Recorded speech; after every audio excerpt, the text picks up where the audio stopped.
دوستانو راځئ دغه ویډیو را سره وګورئ. ډېره افسوسناکه ویډیو ده او په دغه ویډیو باندې د دغه هلک په خبرو باندې زه تاسو نه معذورت هم غواړم، خو ځکه چې سره شیر کوم چې د سوشل میډیا په هر پلیټفارم باندې بیخي زیاته وایرل ده. نن دویمه شپه دغسې په سوشل میډیا باندې بیخي زیاته کته پورته کېږي. بیخي ډېرو خلکو په دې باندې خبرې هم کړي دي، خپل نظرونه یې هم شریک کړي دي. خو دغه ویډیو را سره وګورئ. په دې کې دغه هلک وایي چې پلانی دی نومونه اخلی چې دا له ما له مور سره زناوې کوي، راځي او دغه پلار یې هم څنګ ته ولاړ وي. نو دغه پلار یې له خلکو نه مدد غواړي چې یاره مثال هغه نورې خبرې کومې دی کوي هغه به تاسو د ده له خولې نه واورئ.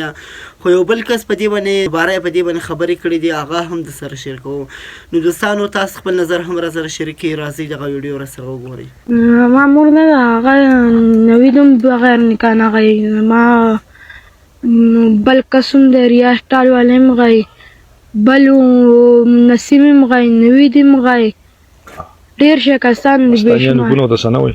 هغه ته هېڅ هم نه وایي، هغه په خپله تې پیسې غواړي. پیسې دې خوري. مسلمانانو وروڼو زما دا حل دی او دا طریقه کار دی.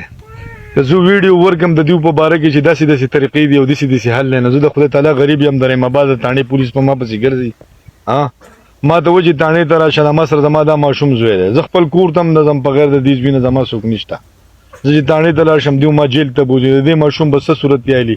داسې یو مسلمان سړی او داسې په دې ملک کې داسې یو سړی نشته چې د خدای د رضا لپاره زموږ حمایت وکړي.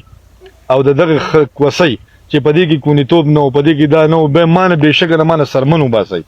او که په دې کې دا ټولې قصې پرتې وي او دا وروڼه دا بړواګان چې کوم دي دا چل پې کوي او دا کوس ورکوي، دا ما ته ووایي کوس زما غڼ ده بل او چې ته څه کولی شي وکړه.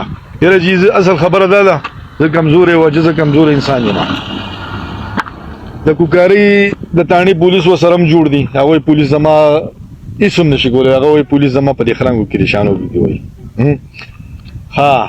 او د رحیم آباد د تاڼې پولیس چوګان دا ورسره هم جوړ دي چې د خدای تعالی د رضا لپاره مې هسې پازابۍ بندۍ مې وهي مې ټکۍ مې جیلکۍ مې هېڅ قسم ګناه راته نشته. صاحب دغه یو ګناه راته ده چې د خپل زوی ویډیو مې شیر کړه ومې کړه چې بهی مسلمانان په دې کلي کې او په دې ملک کې شته چې یاره د دې ماشوم د خپل خپل خپل خپل بچي به وي د خپلو بچو ته به وګورو، په هغه سطح به زما د بچي په نظر وګورو، د دوی سره به انصاف وکړي که نه. اصل خبره دا ده چې دوی چې کوم دی نو د رحیم آباد تاڼې پولیس چې کوم دي او دا د دغه مردګو خبرې مو واورېدې چې د ماشوم باندې یې ویډیو جوړه کړې ده. خو لاودا د تو قتل راوړی، ته واجب القتل یې. خلاقپس دلته درمې ویډیوګانې جوړوي او ښه پې پوهېږي په ښځه باندې چې پلونا یې ټیل وایي و ډینګا یې ټیل وایي و دلته به ماشوم زوی ته وایي چې ویډیوګانې جوړې کړه. نو په تنه خو د به مسلمانېږي د خلاقپس بچیا سار خو د خره نه غاټ دی. غریب خدای کړی دا د اوس چا کړی دا خلاقپس چا کړی د تو قتل راوړی د تو ته یو مردګو و بړوی انسان یې چې ښه په کور والا پوهېږي خلاقپسه چې خال کې ټیلوای و دلته درومې چې یاره دغه شونده کور دی.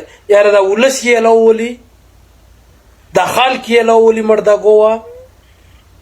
ته په خپله پښتون نه یې، په خپله کارکه ټوپاک ته منچا مشینه نه وي، د چا نه یې په سولو غوړه هر سړی یې ورکوي که نظار ویلا ورکه په تبر یې ووه.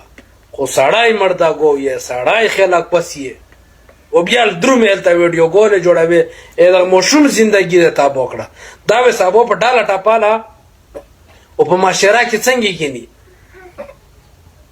ته دلول یې پښې دې زیړې که نیلون د مخه د پښې وګوره د دلول و د بړوا سړي پښې زیړې وي د تو پښې زیړې لاودا بچیا خلاقپسه. تو سې داسې بردګوونو نه وي موږ د انقلاب تمه کوو، د خپلواکۍ تمه وکړو چې په خوره موږ خپلواکه کېږو. یو سړی چې د حد له مردګو و بړوا شي چې په خپل کور والا باندې پوهېږي او هغه ته څه نشي ویلی. د سار یې وخوره، د سار وینه یې وڅښه مردګو وه. دلته درومې ویډیوګانې جوړوي، دلته ولس ته جوړې ای په دا ښځه د غینو منډن چې د 200 پیسې ورېږي د مردګو و د لاودا بچیا.